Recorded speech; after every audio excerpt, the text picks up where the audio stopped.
Экспонаты музея стали доступны на ощупь. Теперь в Якутском музее имени Ярославского посетители в буквальном смысле могут прикоснуться к истории. Репортаж Розалии Борисовой. Главное правило музея – ничего не трогать руками теперь имеет свое исключение. Специальный проект музея Ярославского. Теперь слабовидящие посетители могут погладить северного оленя, песца, потрогать и поиграть в национальные игрушки и прочитать текст с описаниями по Брайлю. Посетители теперь могут видеть музей руками. Потрогать можно не только шерсть и игрушки. Доступны на ощупь и каменные изделия, и предметы быта. Фрагменты экспонатов помогают представить внешний вид и габариты животных. Были изготовлены специальные экспонаты именно для того, чтобы их, то есть их надо обязательно, наоборот, трогать. Это экспонаты были размещены не по всему музею, а только в двух отделах. Это отдел природы и отдел этнографии, культуры. То есть самые зрелищные вещи, которые есть в музее, наверное.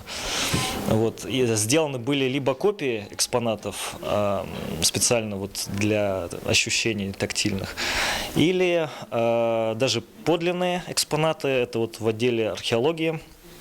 То есть там, например, подлинные каменные изделия древних людей. Для слабовидящих детей музей больше не место расплывчатых форм. Экспонаты оживают, а тексты помогают понять, что это и где обитает животное.